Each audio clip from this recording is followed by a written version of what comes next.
Hello my dear students, मैं आज आप लोगों को क्लास टेंथ का एनसीईआरटी मैथ से पहला चैप्टर यानी कि वास्तविक संख्या से एक्सरसाइज 1.1 का सॉल्यूशन आप लोगों को देने वाला हूं। तो आइए हम लोग देखते हैं कि एक्सरसाइज 1.1 में पहला मैथ्स हम लोगों को क्या दिया गया है।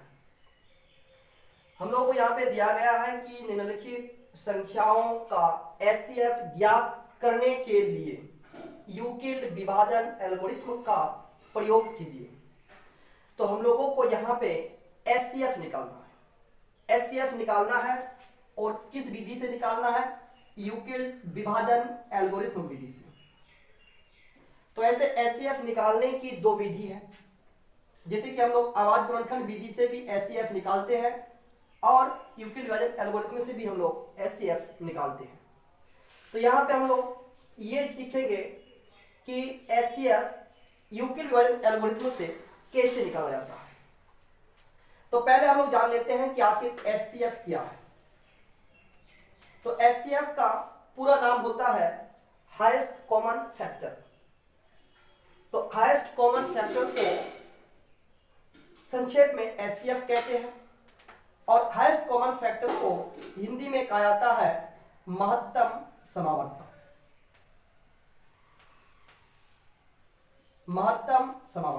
और इसको संक्षेप में हम लोग कहते हैं मॉशो।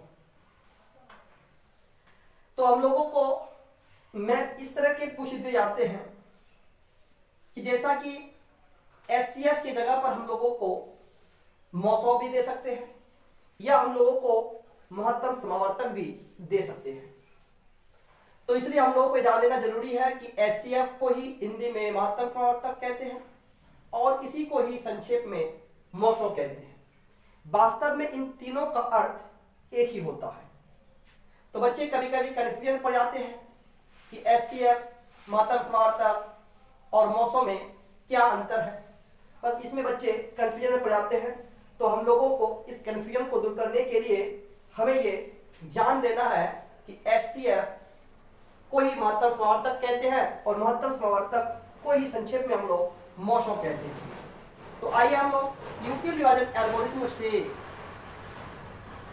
मॉशो कैसे निकालते हैं ये देखते हैं। तो पहले हम लोगों को ये भी समझ लेना होगा कि आखिर यूक्लिड विभाजन एल्गोरिथम का दूसरा नाम क्या है। तो यूक्लिड विभाजन का मतलब होता है भाग। तो भाग विधि द्वारा हम लोगों को क्या निकालना है? एचसीएफ निकालना है। तो आइए देखते हैं हम लोग कि यूक्लिड विभाजन एल्गोरिथम से मॉशो कैसे निकाला जाता है। तो पहला मैथ हम लोगों को दिया गया है 135 और 225 का मॉशो क्या होगा ना। तो 135 से हम लोग 225 को भागा देंगे। तो 135 को यदि एक दो बार पढ़ने पर 225 से बड़ा हो जाएगा, इसलिए हम लोग 135 को एक बार पढ़ेंगे इसमें। तो 135 एक 135 जब इसको घटाएंगे तो 5 से 5 गया 0, 2 से 3 तो घटेगा नहीं, तो इसलिए हम लोग यहाँ पे उधार लेंगे। उधार लेने पर 12, 12 से 3 गया 9, 1 से 1 गया क्रॉस। अब 90 बचा। इस 90 से फिर 135 को हम लोग भागा लेंगे।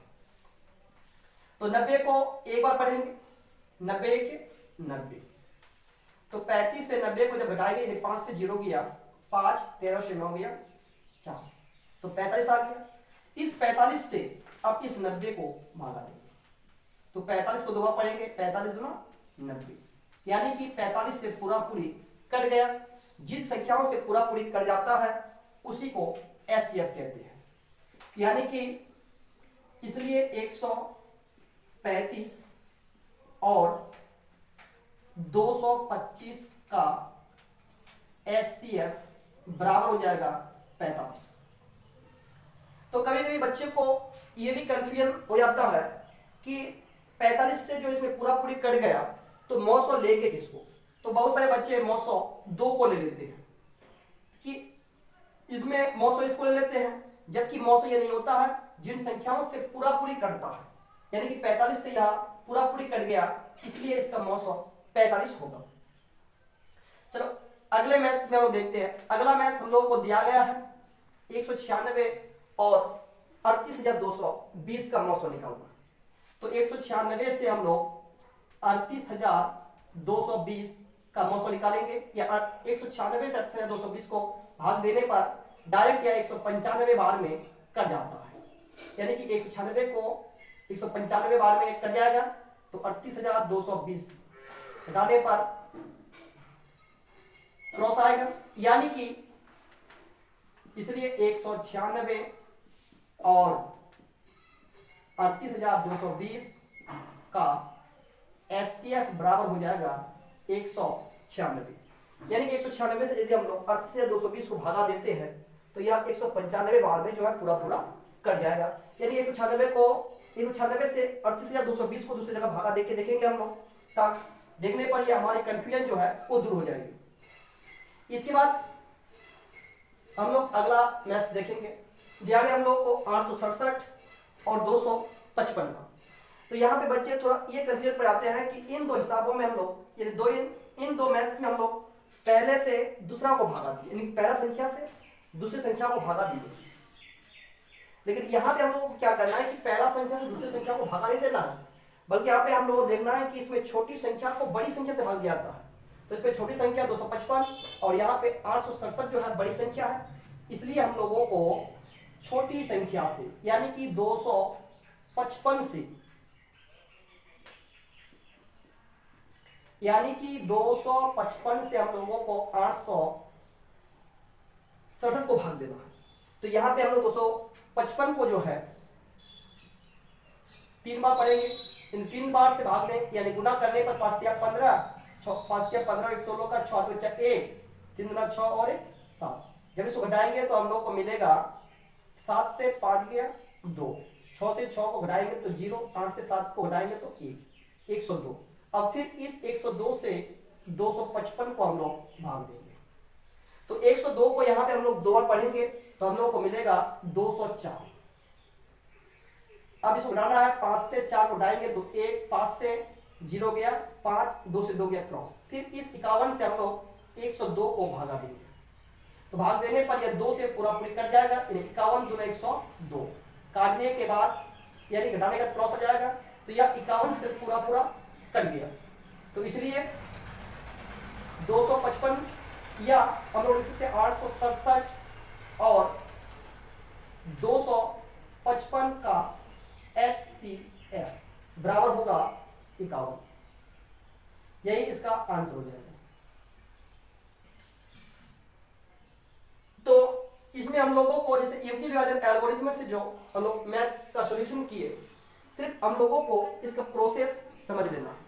यदि हम लोग प्रोसेस समझ लिए तो इसी तरह से हम लोग कोई भी मैथ्स पूछा जाए तो हम लोग इसका हल कर सकते हैं, क्योंकि वहां पे इस तरह से बोर्ड एग्जाम में इस तरह से पूछे जाते हैं कि 135 और 225 के जगह पर आप लोगों को दूसरी संख्या भी दे सकता है, जैसा कि कुछ भी दे सकता है। यानी कि मान के जाओ लोग अब 135 की जगह पर दे दिया 220 और 225 की जगह पर दे दिया 450। तो इन दोनों का हमें क्या निकालना है, मौसो निकालना है। और हम लोग को मौसो निकालने के लिए कहा जाए तो हम लोग इस तरह के मतलब इस तरह के मैथ्स के एलसीएम निकालेंगे, यानी यूक्लिड विभाजन एल्गोरिथम से निकालने के लिए कहा जाएगा, तो हम लोग किसी प्रोसेस के माध्यम से इसका भी सॉल्यूशन करेंगे।